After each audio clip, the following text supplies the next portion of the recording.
Hoje falaremos sobre o capítulo 16 do Evangelho segundo Lucas, um dos trechos mais desafiadores e ricos em ensinamentos de Jesus. Aqui encontramos palavras que tocam diretamente a maneira como lidamos com os bens materiais, com a justiça de Deus e com a eternidade. O capítulo se abre com a parábola do administrador infiel, onde o mestre mostra que a verdadeira sabedoria não está em acumular riquezas para si, mas em usá-las de forma responsável, sabendo que um dia prestaremos contas ao Senhor. Em seguida, Jesus denuncia a avareza dos fariseus, lembrando que Deus conhece os corações e que aquilo que os homens exaltam, muitas vezes, é abominação diante dele. Também aparece a firme declaração sobre a indissolubilidade do casamento, reforçando a seriedade da lei divina. O clímax do capítulo, porém, vem na narrativa sobre o rico e o mendigo Lázaro. Ali, os contrastes se acendem com força. Luxo e miséria, honra e desprezo, consolo e tormento, vida e morte, tempo e eternidade. Jesus abre diante de nós um retrato vívido da responsabilidade que temos de ouvir a palavra e de viver segundo ela. A mensagem central pulsa forte. Não são os bens, as aparências ou status que definem o destino final de alguém, mas a relação com Deus e a prática da justiça. Este capítulo é, portanto, um chamado à reflexão séria sobre como vivemos, lembrando-nos de que a vida presente é breve e passageira, mas a eternidade é imutável e definitiva.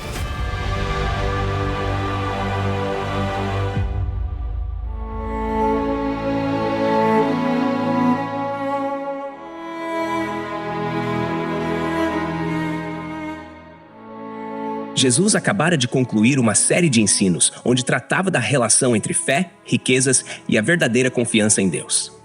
O Evangelho de Lucas, no capítulo 16, abre uma nova cena, e agora o mestre se dirige não apenas aos fariseus, mas também aos seus discípulos. O ambiente é de confronto com mentalidades distorcidas a respeito do uso dos bens, e, para marcar a lição, ele apresenta uma parábola singular, surpreendente, até paradoxal aos ouvidos de qualquer ouvinte do primeiro século depois de Cristo. A parábola do administrador infiel. Era comum na Palestina daquele tempo os homens ricos contratarem administradores para cuidar de seus bens. Eles não lidavam diretamente com dívidas, arrendamentos ou colheitas, mas confiavam em mordomos que tratavam das contas e recebiam as parcelas dos arrendatários. Esse administrador tinha a autoridade de agir em nome do seu senhor, podendo até firmar contratos, ajustar valores e cobrar dívidas. Contudo, aqui vemos um caso de abuso e má administração. O texto relata que chegou aos ouvidos do Senhor a notícia de que o administrador dissipava os bens. A palavra usada sugere desperdício, extravio, uso leviano, a mesma ideia que aparece quando se fala do filho pródigo desperdiçando sua herança em Lucas capítulo 15. O Senhor então chama o administrador e lhe dá a sentença: presta contas da tua administração, porque já não pode ser meu mordomo.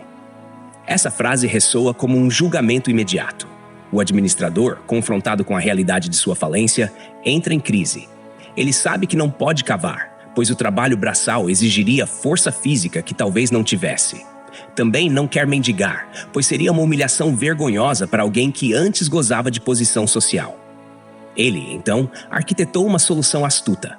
O texto mostra que ele chama os devedores do seu senhor e, um a um, renegocia as dívidas. A prática era rápida e eficiente. Pergunta a cada um quanto deviam e reescreve os valores. O que devia 100 medidas de azeite passa a dever 50. O que devia 100 medidas de trigo passa a dever 80. Aqui se levanta uma questão interpretativa.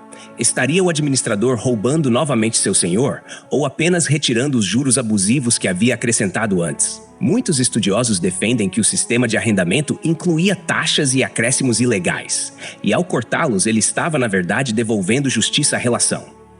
Outros entendem que, mesmo reduzindo de forma injusta, o mordomo estava apenas tentando angariar amigos que depois o acolhessem em gratidão. Independentemente da posição adotada, o choque maior da parábola é que o Senhor elogia o administrador infiel. Não pelo seu caráter, mas pela sua sagacidade. A palavra usada aqui traz o sentido de inteligência prática, capacidade de agir de forma resoluta diante de uma crise. O Senhor reconhece que, em uma situação de queda iminente, aquele homem conseguiu se mover com rapidez e prudência. E Jesus arremata: os filhos deste mundo são mais sagazes na sua geração do que os filhos da luz. Esse contraste é doloroso. O mestre mostra que os homens do mundo, mesmo com seus valores corrompidos, sabem agir de forma prática quando se trata de preservar seus interesses terrenos. Já os filhos da luz, muitas vezes, agem com lentidão, descuido e falta de visão diante de questões espirituais eternas. É como se o Senhor dissesse: se os ímpios demonstram tal esperteza em garantir o pão de amanhã, como podem os que têm a esperança do céu viverem de maneira negligente quanto ao reino? O pano de fundo histórico ajuda a perceber o impacto dessa parábola. No judaísmo do primeiro século, os líderes religiosos estavam profundamente ligados à ideia de que a riqueza era sinal de bênção divina. Havia um acúmulo de bens entre sacerdotes e líderes do templo, e não raras vezes os pobres eram sobrecarregados com dívidas pesadas. A denúncia de Jesus não era apenas moral individual, mas social e profética. Ele revela a hipocrisia daqueles que amavam o dinheiro e, ao mesmo tempo, se diziam zelosos da lei. Do ponto de vista exegético, a chave aqui está na palavra mordomo, que remete ao conceito de oikonomos, o administrador de uma casa. Essa mesma ideia atravessa toda a Escritura. O homem é colocado como mordomo da criação em Gênesis, Israel como mordomo das alianças e a igreja como mordoma dos mistérios de Deus. A parábola, então, ecoa além da história. Cada crente é administrador de algo que não é seu, mas pertence ao Senhor. E mais cedo ou mais tarde, a ordem será ouvida: presta contas da tua administração. Aqui se encaixa a ênfase pentecostal no papel do Espírito Santo como capacitador do crente para administrar dons, tempo, recursos e oportunidades. Não há como separar a mordomia cristã da vida cheia do Espírito. Se os filhos do mundo usam suas energias com ardil para conquistar favores passageiros, os filhos da luz são chamados a empregar seus recursos de forma sagaz, mas para fins eternos: ganhar almas, sustentar missões, abençoar vidas, proclamar o Evangelho. O detalhe das medidas também é instrutivo. O azeite, essencial para o alimento, para a luz e até para a unção, representava riqueza valiosa. O trigo, base da alimentação, simbolizava o sustento diário. Ambos são reduzidos em grandes quantidades. Isso mostra que a manobra do administrador não foi pequena, foi ousada e impactante. Ele mexeu em cifras pesadas, mexeu em colheitas inteiras, mexeu em contratos que sustentavam famílias. O gesto, portanto, não passou despercebido e produziu gratidão imediata nos devedores. Jesus, ao usar essa narrativa, não está elogiando a desonestidade, mas apontando para a necessidade de usar de discernimento. A expressão mais sagazes que os filhos da luz funciona como uma ironia divina, uma espécie de provocação para despertar os discípulos. É como se dissesse: vocês que conhecem as riquezas do céu, não podem viver como se fossem ingênuos diante das oportunidades do reino. Sejam prudentes, atentos, inteligentes, estratégicos, mas sempre com santidade e integridade. Há ainda um prenúncio nessa parábola do grande acerto de contas que virá no fim dos tempos. O administrador, chamado a prestar contas, é um retrato da humanidade diante do juízo de Deus. Ninguém escapa desse chamado. Um dia, cada homem, cada mulher, estará diante do Senhor para dar contas do que fez com os bens, com o tempo, com os dons, com as oportunidades recebidas. Isso ecoa na escatologia cristã. A mordomia é testada não apenas no tempo presente, mas também à luz da eternidade. A ironia de Jesus é pedagógica. Ele toma um exemplo negativo para extrair uma lição positiva. O contraste revela que até mesmo os maus sabem se movimentar quando estão prestes a perder tudo. Logo, como justificar a apatia de quem tem promessas eternas? Esse ensino corta fundo em qualquer discípulo, pois nos obriga a perguntar: de que maneira temos usado o que nos foi confiado? Percebe-se também que nessa parábola, Jesus prepara terreno para a declaração seguinte, onde afirma que não se pode servir a Deus e as riquezas. Ele costura as narrativas. Primeiro, mostra o administrador que foi infiel e astuto. Depois, apresenta a exigência de fidelidade nas pequenas coisas. Em seguida, denuncia o apego aos bens como escravidão. A parábola, então, é como a primeira peça de um quebra-cabeça maior sobre o uso dos recursos e o coração humano diante deles. E ao pensar na aplicação prática, o ensino continua atual. Em tempos onde tantos buscam vantagens imediatas, o discípulo de Cristo é chamado a uma sagacidade diferente. Não para trapacear, mas para investir naquilo que permanece. A generosidade, o cuidado com os necessitados, o sustento da obra missionária, o uso sábio do tempo e dos talentos, tudo isso são formas de administrar fielmente aquilo que é do Senhor. Pois ao final sempre ecoará a mesma ordem: presta contas da tua mordomia. Jesus havia acabado de narrar a parábola do administrador infiel, surpreendendo os ouvintes ao elogiar a astúcia daquele homem, que mesmo desonesto, soube agir com rapidez para assegurar o seu futuro.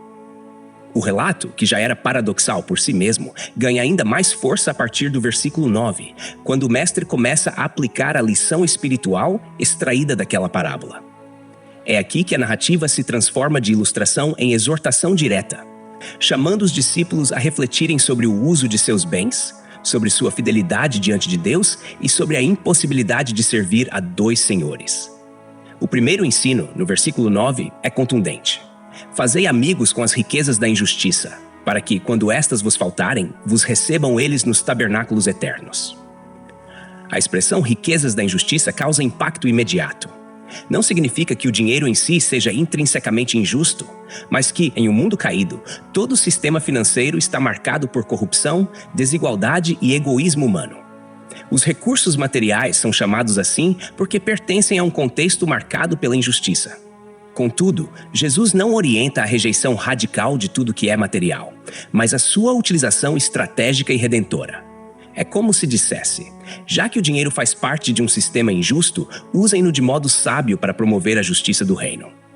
No original grego, a palavra para riqueza é mamonas, que posteriormente se transformou em personificação, como se fosse uma divindade do dinheiro. Jesus, porém, mostra que aquilo que poderia escravizar deve ser posto a serviço de algo maior. O ensino é paradoxal. O discípulo deve usar o transitório para investir no eterno. O dinheiro pode falhar, os bens podem acabar, mas o que é feito com propósito eterno permanece. Assim, fazer amigos com as riquezas significa usá-las para abençoar vidas, sustentar a missão, aliviar sofrimentos e abrir portas para que pessoas conheçam a salvação. Esses amigos, transformados pelo amor de Deus manifestado através da generosidade do crente, serão testemunhas eternas da boa administração. Essa perspectiva deve ter soado estranha aos fariseus, que ouviam Jesus e consideravam a riqueza como sinal de aprovação divina. Para eles, ser próspero era prova de bênção, e por isso eram tentados a acumular e reter. Mas o que Jesus ensina é que os bens não são fim, mas meio. Não são tesouro, mas ferramenta. Não são segurança, mas oportunidade. O crente deve olhar para os bens como algo que lhe foi confiado por pouco tempo, um depósito temporário, a fim de que produza frutos que permaneçam. Nos versículos 10 e 11, Jesus aprofunda a ideia, trazendo o princípio da fidelidade. Ele afirma: quem é fiel no mínimo, também é fiel no muito. E quem é injusto no mínimo, também é injusto no muito. Pois se não fostes fiéis nas riquezas injustas, quem vos confiará as verdadeiras? Aqui o contraste se intensifica. O mínimo é justamente aquilo que aos olhos humanos parece máximo: o dinheiro, os bens, as posses. Aos olhos de Deus, o ouro e a prata não passam de poeira, de recursos passageiros. As verdadeiras riquezas são as espirituais, as que pertencem ao reino eterno, a presença de Deus, a palavra, os dons do Espírito, a comunhão dos santos. Esse ensino confronta diretamente a mentalidade natural. Os homens colocam o dinheiro como algo supremo, mas para o Senhor ele é apenas um teste, uma prova preliminar de fidelidade. Se alguém não consegue administrar com integridade o que é temporário, como poderia administrar aquilo que é eterno? A vida financeira, portanto, não é um compartimento separado da vida espiritual, mas parte dela. O modo como o discípulo lida com seu salário, suas dívidas, sua generosidade e seu consumo é, em última instância, um reflexo de sua fé. O versículo 12 expande ainda mais o raciocínio. E se no alheio não fostes fiéis, quem vos dará o que é vosso? O alheio aqui é uma referência clara às riquezas materiais. Nada disso é realmente nosso. Tudo o que possuímos é emprestado pelo Senhor, que é o verdadeiro dono de todas as coisas. O salmista já havia dito que ao Senhor pertence a terra e a sua plenitude, o mundo e os que nele habitam. O crente é apenas um mordomo, um administrador, tal como o personagem da parábola anterior. Se alguém falha em ser fiel no que não lhe pertence, como poderá receber aquilo que será realmente seu, ou seja, a herança eterna no reino de Deus? O clímax dessa sessão vem no versículo 13, onde Jesus declara com uma força que corta como espada: ninguém pode servir a dois senhores, porque ou há de odiar um e amar o outro, ou se há de chegar a um e desprezar o outro. Não podeis servir a Deus e a Mamon. Aqui, Mamon aparece como personificação das riquezas, quase como um ídolo rival de Deus. O contraste é absoluto, não há meio termo. Servir a Deus exige entrega plena, assim como servir ao dinheiro exige devoção absoluta. Os dois são senhores que reclamam exclusividade, e o coração humano não pode se dividir entre eles sem se perder. Essa declaração toca em algo central. O dinheiro não é apenas moeda, mas poder espiritual. Ele seduz, escraviza, dá sensação de segurança, promete status e controle. É como uma falsa divindade que pede culto, sacrifício e confiança. Por isso Jesus não diz apenas que é difícil servir a dois senhores, mas que é impossível. O coração humano não consegue ter lealdade dividida. O dinheiro pode ser servo útil, mas jamais deve ser senhor. O pano de fundo cultural do primeiro século mostra o impacto dessa fala. O povo judeu vivia sob opressão do Império Romano, e o dinheiro era também símbolo da dominação estrangeira. As moedas carregavam a imagem do imperador, e usá-las era constantemente lembrar-se da sujeição política. Ao mesmo tempo, havia elites judaicas que enriqueciam à custa dos pobres, explorando arrendamentos, impostos e dívidas. Nesse contexto, falar de Mamon como um senhor rival era denunciar tanto a idolatria interna do coração como a idolatria externa do sistema social. A aplicação contemporânea é igualmente desafiadora.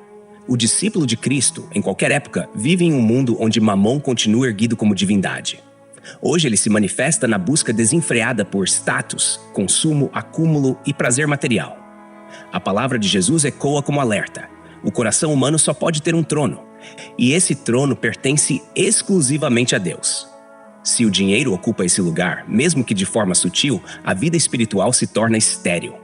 Ao longo desses versículos, a lógica de Jesus é clara e progressiva.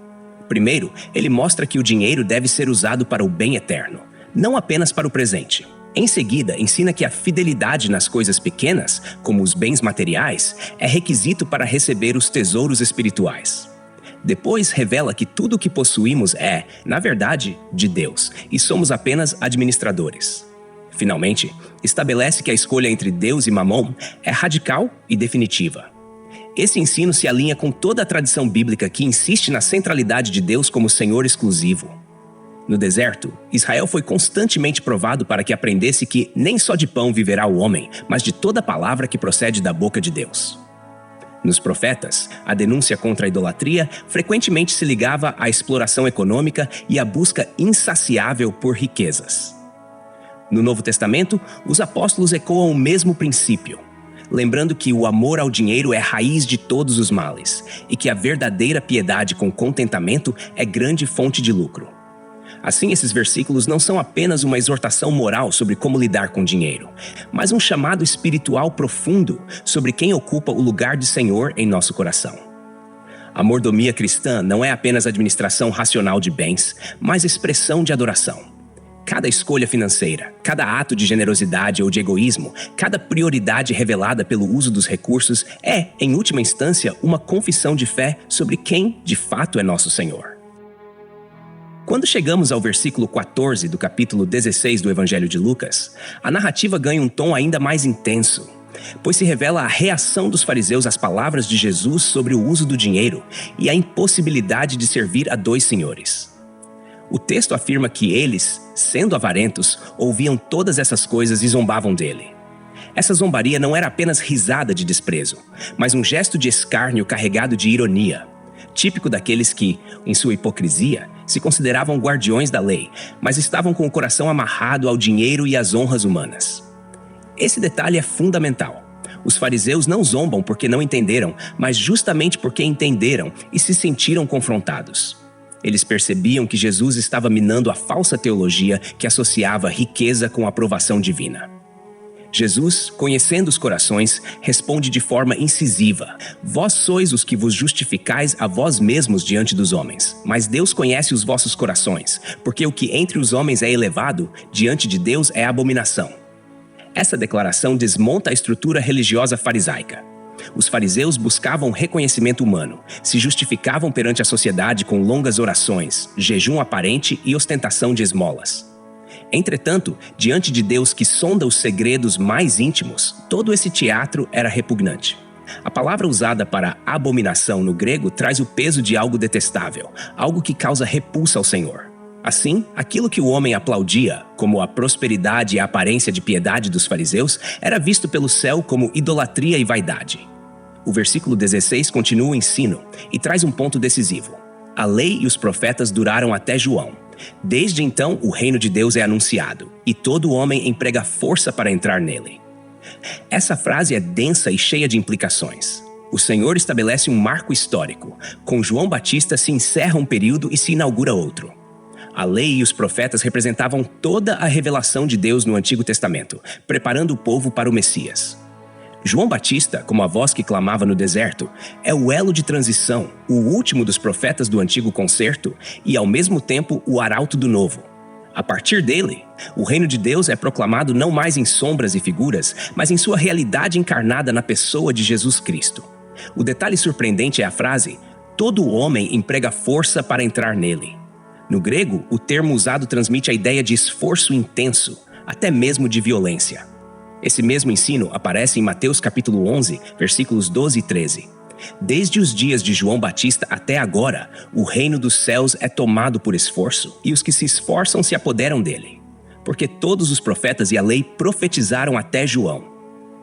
A expressão não sugere que o reino é conquistado por obras humanas ou por méritos pessoais, mas que a entrada nele exige ruptura, decisão radical e abandono de todo conforto espiritual. Entrar no reino não é passivo, mas demanda coragem para romper com tradições, orgulho e o sistema religioso que oferecia segurança aparente. É como se Jesus dissesse: quem deseja o reino deve ser ousado, deve romper cadeias, deve enfrentar oposição, porque a porta é estreita e poucos são os que a encontram. Esse chamado à força espiritual também revela o contraste entre a falsa segurança dos fariseus e a urgência dos que ouviam a mensagem do reino. Os fariseus acreditavam já estar dentro, pelo simples fato de seguirem a lei e os costumes dos pais. Mas Jesus mostra que não basta tradição. É necessário empenho de coração.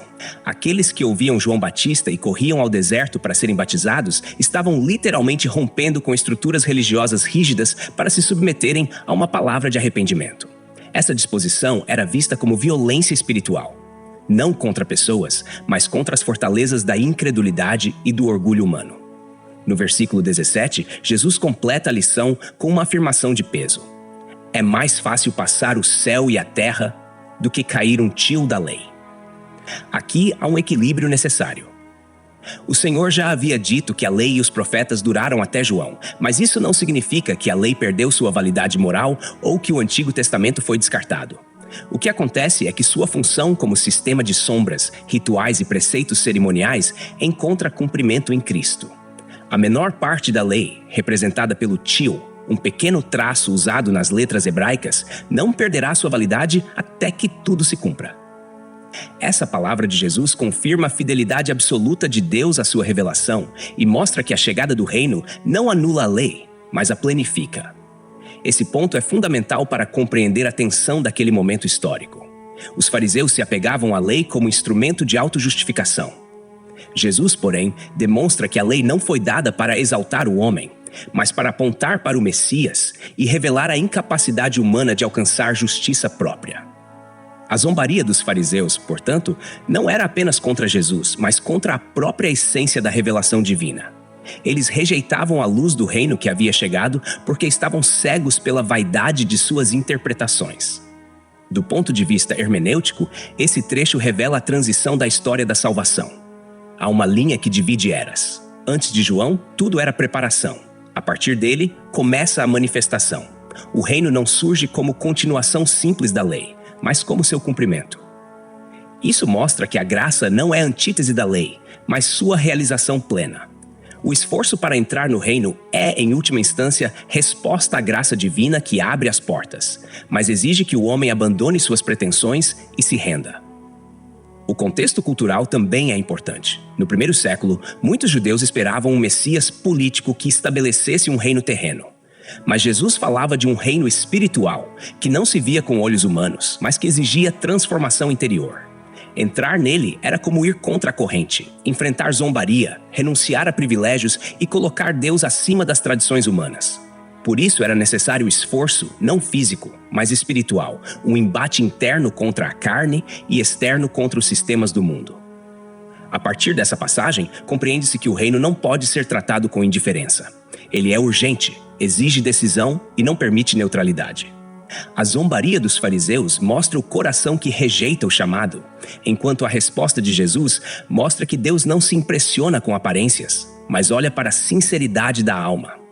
O contraste entre a falsa justificação dos homens e o conhecimento divino dos corações expõe que a entrada no reino não é pelas obras externas, mas pela submissão total ao senhorio de Cristo. Esse ensino conecta-se com toda a teologia bíblica, que afirma que a palavra de Deus permanece para sempre. Céus e terra passarão, mas as palavras do Senhor não hão de passar. O tio da lei, o menor detalhe, revela a seriedade com que Deus trata sua revelação. Nada é perdido, nada é anulado, tudo se cumpre em Cristo. Dessa forma, a zombaria dos fariseus e a sua busca por aprovação humana se tornam símbolo da cegueira espiritual daqueles que amam mais os aplausos do mundo do que a aprovação de Deus.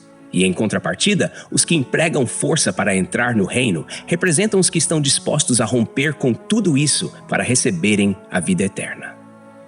Quando o evangelista Lucas registra no capítulo 16, versículo 18, a palavra de Jesus a respeito do divórcio, encontramos uma frase curta, mas carregada de peso teológico, moral e social.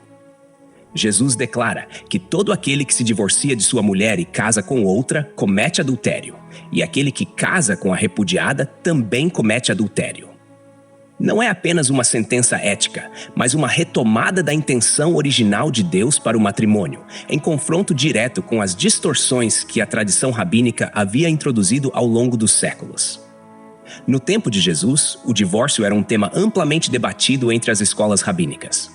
A escola de Shammai era mais rígida, permitindo o divórcio apenas em casos de imoralidade sexual explícita, enquanto a escola de Hillel era extremamente permissiva, chegando ao ponto de permitir a carta de divórcio por motivos banais, como uma refeição mal preparada. Essa realidade revelava um coração endurecido, como o próprio Jesus denunciaria em outro momento, afirmando que Moisés apenas tolerou o divórcio por causa da dureza de coração dos homens, mas que não era esse o projeto divino desde o princípio. Assim, quando Jesus afirma categoricamente que o divórcio seguido de novo casamento gera adultério, ele não apenas endurece a lei, mas restaura seu real sentido. O casamento é uma aliança vitalícia, estabelecida pelo próprio Deus, e não pode ser tratado como um contrato descartável. Quando comparamos esse registro em Lucas com o relato em Mateus, capítulo 5, versículos 31 e 32, percebemos uma nuance importante. Mateus acrescenta a chamada cláusula de exceção, exceto por causa de relações sexuais ilícitas. Isso significa que, na compreensão do evangelista, há uma única circunstância que rompe os laços conjugais de forma legítima diante de Deus: a infidelidade sexual. Fora disso, qualquer divórcio gera na prática adultério quando ocorre um novo casamento. Essa inserção nos mostra como a comunidade judaico-cristã, para a qual Mateus escreveu, profundamente ligada às tradições da lei, necessitava de uma clareza maior em torno do tema, visto que estavam habituados a lidar com legislações detalhistas e permissivas. Já em Marcos capítulo 10, versículos 10 ao 12, vemos outra perspectiva. Quando os discípulos perguntam novamente sobre o assunto em particular, Jesus repete a regra com ainda mais força. E Marcos acrescenta a possibilidade da mulher repudiar o marido, algo incomum na cultura judaica, mas praticado no contexto romano, para o qual o Evangelho de Marcos foi escrito. Ou seja, a palavra de Jesus é universal e se aplica a ambos os lados do pacto conjugal. Tanto o homem quanto a mulher, ao se divorciarem e se unirem a outro, cometem adultério. Aqui percebemos como Jesus estava corrigindo não apenas os abusos masculinos em relação às mulheres, mas também deixando claro que a aliança matrimonial é simétrica e sagrada para ambos. É interessante notar que, ao longo da história, os povos sempre tiveram algum tipo de legislação em torno do casamento e do divórcio. O historiador judeu Flávio Joséfo, ao comentar a lei mosaica, lembra que Moisés havia permitido o divórcio por meio da carta de repúdio para preservar certa ordem social. Contudo, mesmo em Joséfo, percebemos que essa prática era, em muitos casos, fruto de conveniências mais sociais e políticas do que de princípios morais. O que Jesus faz é ir na contramão desse costume consolidado, chamando seu povo de volta ao Éden, onde Deus uniu homem e mulher para serem uma só carne, sem possibilidade de separação. A palavra grega usada para adultério nesse texto é moicheia, que carrega a ideia de uma quebra de fidelidade, não apenas sexual, mas também espiritual. Jesus não está apenas preocupado com a legalidade da relação, mas com a fidelidade ao pacto, que é reflexo da fidelidade de Deus para com seu povo. Assim, quebrar o vínculo do casamento é também desprezar o reflexo do caráter divino, que é fiel até o fim. O casamento, portanto, não é uma mera instituição social, mas uma expressão visível da aliança de Deus. Para os ouvintes do tempo de Jesus, essa palavra foi profundamente desconfortável. Muitos viviam em uma cultura em que o homem tinha poder quase absoluto sobre a esposa, podendo desfazer o matrimônio com facilidade, enquanto a mulher ficava em condição de vulnerabilidade. Ao condenar o divórcio e reafirmar a indissolubilidade do casamento, Jesus estava, ao mesmo tempo, protegendo a dignidade da mulher, que não seria mais vista como descartável, e restaurando a santidade da aliança matrimonial. Quando transportamos essa mensagem para os dias atuais, vemos que o mundo não está tão distante daquele contexto. O casamento, em muitos lugares, se tornou um contrato que pode ser rompido por conveniência, por incompatibilidades momentâneas ou por simples busca de felicidade pessoal. Contudo, o ensino de Cristo continua ecoando. A aliança matrimonial deve ser levada a sério, pois é reflexo da união entre Cristo e a Igreja, que jamais será desfeita. Há também uma dimensão pastoral importante nesse ensino.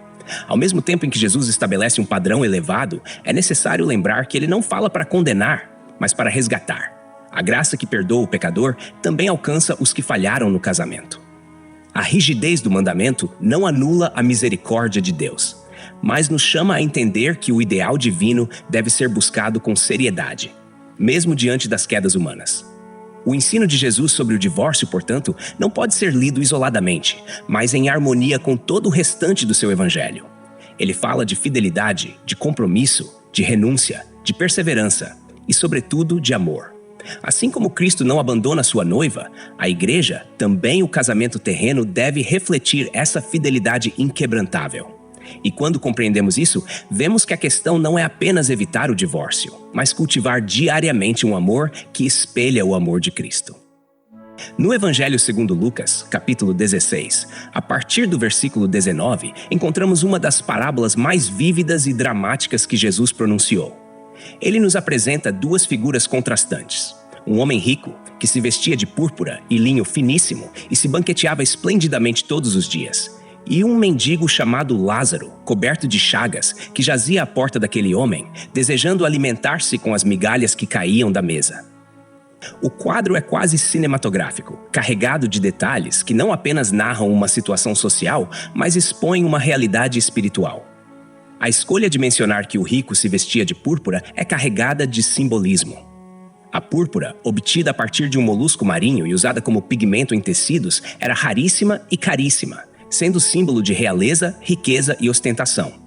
O linho finíssimo, por sua vez, era produzido no Egito e usado em ocasiões especiais, demonstrando luxo e status social.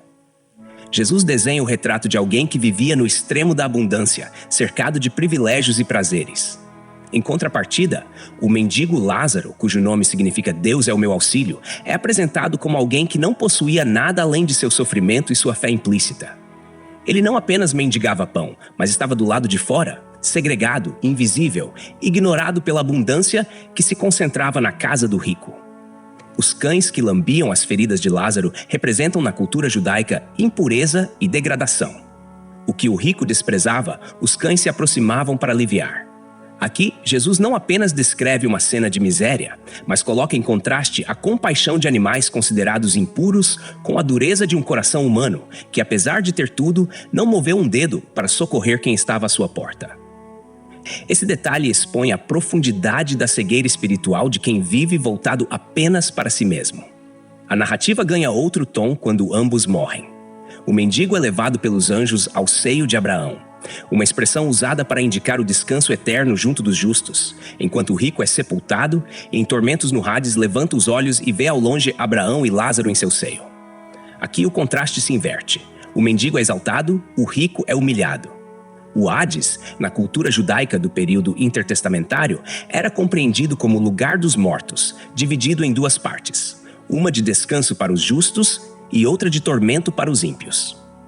Jesus utiliza essa concepção popular para ilustrar a realidade espiritual que transcende a vida terrena.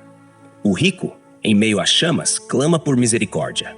É interessante observar que ele não chama diretamente a Deus, mas dirige-se a Abraão, o patriarca da fé.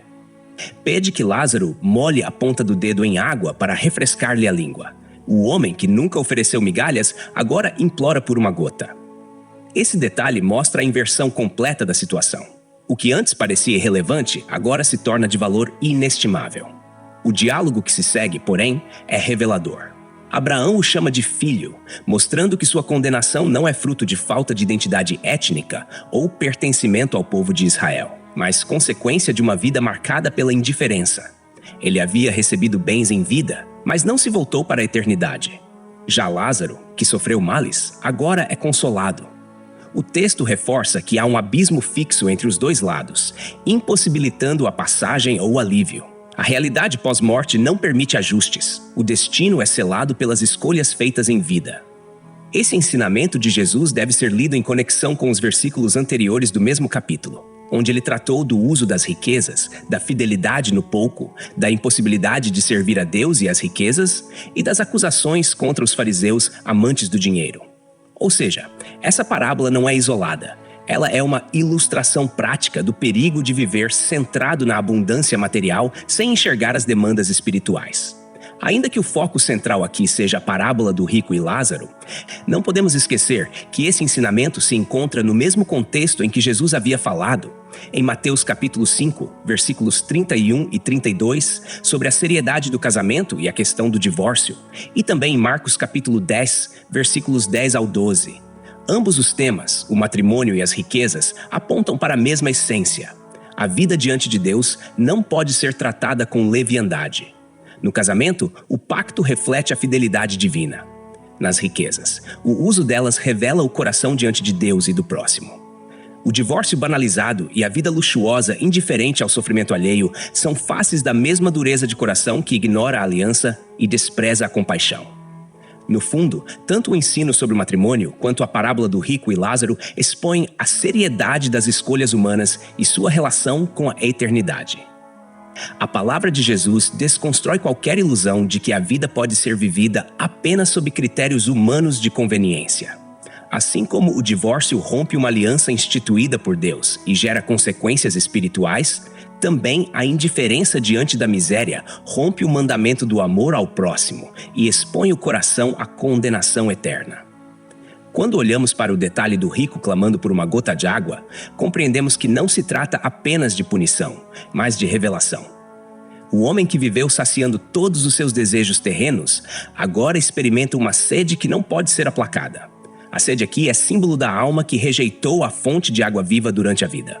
Jesus, em outro momento, declarou ser a água da vida, e que quem nele crer jamais terá sede. O rico, que viveu sem essa fé, encontra-se em uma eternidade árida, distante da presença de Deus.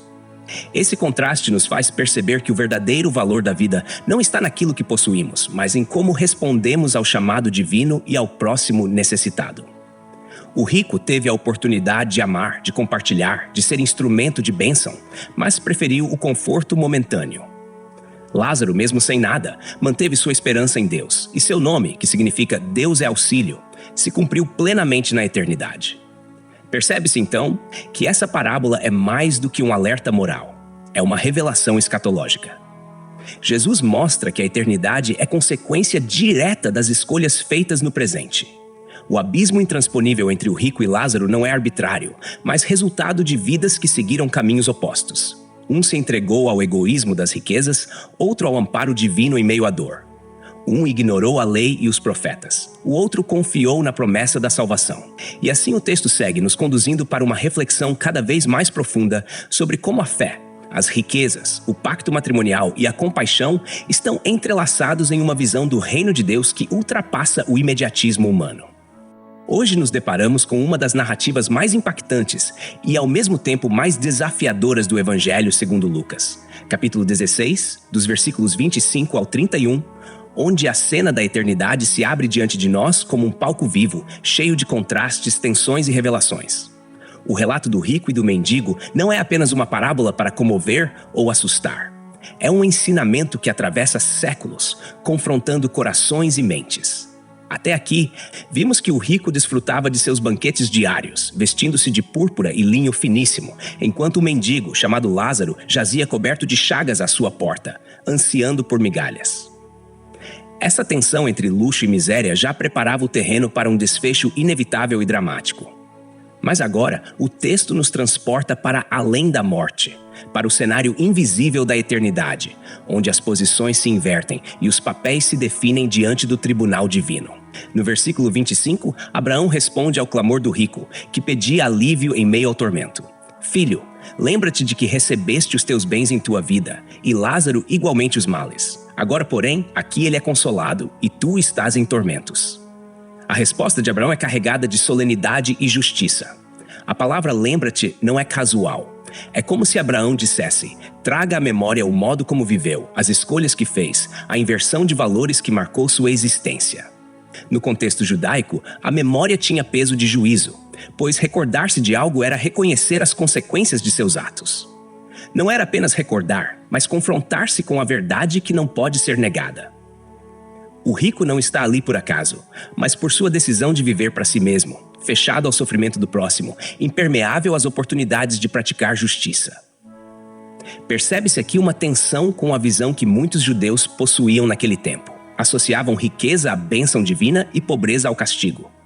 No entanto, Jesus subverte essa lógica ao mostrar que o rico, apesar de seus bens, não estava em favor diante de Deus, enquanto Lázaro, o mendigo rejeitado, é carregado pelos anjos para o seio de Abraão. O seio de Abraão é uma expressão rica em imagens. Representa o lugar de descanso e honra no banquete messiânico, uma posição de intimidade e proximidade com o patriarca da fé. Em contrapartida, o rico experimenta tormentos no Hades. É significativo que o texto não o nomeie. Ele permanece como uma figura anônima, lembrado não por quem era, mas pelo que negligenciou. No versículo 26, surge uma barreira intransponível. E, além de tudo, está posto um grande abismo entre nós e vós, de sorte que os que quisessem passar daqui para vós não poderiam, nem os de lá passar para nós. Esse abismo simboliza a impossibilidade de reversão após a morte. A decisão que não foi tomada em vida agora se torna definitiva. O que antes poderia ser resolvido com arrependimento, fé e misericórdia, agora é impossível de alterar. Aqui se encontra uma das lições mais fortes do texto. A eternidade não admite improvisos nem remendos. Ela sela aquilo que a vida cultivou. O rico, ao ouvir isso, muda sua súplica. Já não pede mais por si, mas por seus irmãos. Nos versículos 27 e 28, ele clama: rogo-te, pois, ó Pai, que o mandes à casa de meu pai, porque tenho 5 irmãos, para que lhes dê testemunho, a fim de que não venham também para este lugar de tormento. É notável a mudança de foco. O homem que viveu indiferente aos pobres, agora clama por seus familiares, revelando que, mesmo em meio ao sofrimento, o senso de preocupação com os seus desperta.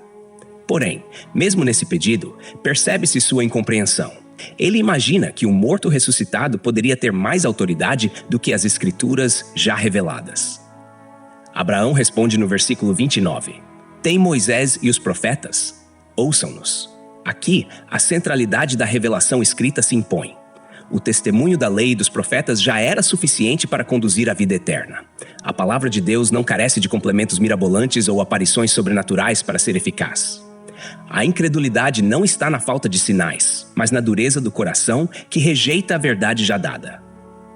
Isso é particularmente interessante quando colocamos em paralelo com o Evangelho segundo Mateus, onde repetidas vezes Jesus denuncia a geração que busca sinais extraordinários, mas que é incapaz de crer naquilo que já foi revelado por meio das Escrituras e pelos profetas.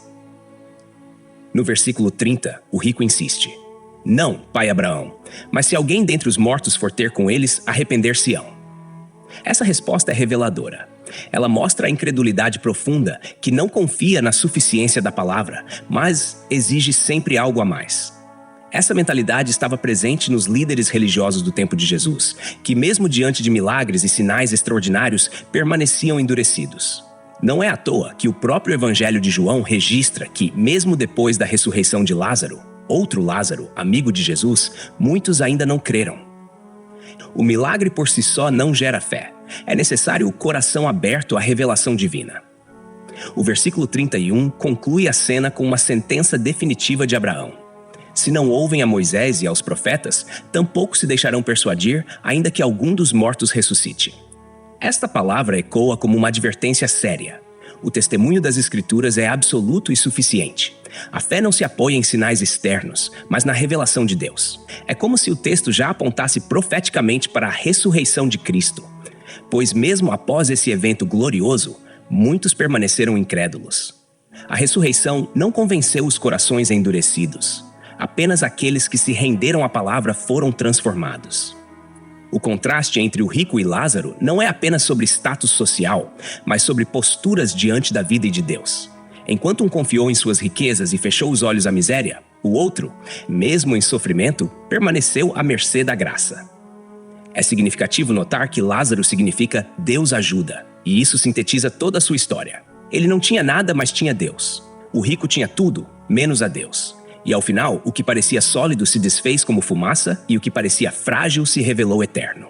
O diálogo com Abraão também traz à tona a importância da tradição e da revelação. Ao dizer, tem Moisés e os profetas, Abraão aponta para o coração da fé de Israel, a palavra de Deus como guia suficiente para a vida e para a eternidade. É exatamente essa mesma ênfase que Jesus dará em todo o seu ministério. A Escritura é viva, eficaz, suficiente. Buscar sinais além dela é sinal de incredulidade. Quando olhamos essa narrativa em conexão com as palavras de Mateus, vemos a mesma advertência contra aqueles que confiam em riquezas, que desprezam a justiça e que buscam sinais para crer. O rico representa uma geração que, mesmo tendo acesso às Escrituras, preferiu viver de maneira autossuficiente. Já Lázaro encarna os que, mesmo em sofrimento, dependem unicamente da graça de Deus. Essa passagem nos obriga a pensar seriamente sobre nossa relação com a eternidade, com as Escrituras e com o próximo. A vida não é apenas um acúmulo de bens ou experiências, mas uma preparação para aquilo que é eterno. A palavra já nos foi dada, suficiente e poderosa. O tempo presente é o espaço da decisão. A morte não é o fim, mas o início da revelação plena do que cada um cultivou no coração e nas escolhas. Olhando para todo o capítulo 16 de Lucas, percebemos que Jesus costura um ensino que atravessa o tempo e cai como flecha certeira em nossos dias. Ele fala de mordomia, de fidelidade, de casamento, de amor ao dinheiro e, sobretudo, de eternidade. Não é um texto para ser lido de forma apressada, mas para ser meditado com seriedade, pois nele o Senhor nos mostra que a vida não é um palco onde representamos diante dos homens, mas um campo onde somos testados diante de Deus. O administrador infiel nos lembra que um dia todos daremos contas daquilo que nos foi confiado e que os bens desta vida, tão transitórios, devem ser usados como ferramentas para semear no reino e não como correntes que nos amarram à terra. O alerta sobre o divórcio mostra que os princípios de Deus não se dobram às modas culturais, chamando-nos à responsabilidade e à santidade no viver familiar. Já a parábola do rico e Lázaro abre os olhos para o que é definitivo. Depois da morte, não há mais negociação, não há mais oportunidade de mudança. O que se decide aqui ecoa na eternidade. Nosso tempo, tão marcado pelo consumismo, pela busca frenética por status e pela relativização de valores, encontra neste capítulo um espelho. Ele nos convida a reavaliar onde está o nosso coração, a entender que a riqueza não é pecado em si, mas o apego a ela pode ser a ruína da alma. Convida-nos também a ouvir a palavra enquanto é tempo, sem esperar por sinais extraordinários, pois a Escritura já é suficiente para conduzir-nos à salvação. Assim, a mensagem de Jesus em Lucas capítulo 16 é como uma trombeta que desperta. Vivamos com fidelidade, com desapego, com temor e com amor. Lembremos que a vida é breve e a eternidade é longa. O que fazemos hoje, nas pequenas escolhas, nos relacionamentos, no uso dos bens, está moldando onde passaremos a eternidade. É o Senhor que nos chama a decidir agora, porque depois da porta fechada, como no relato do rico e de Lázaro, não haverá retorno.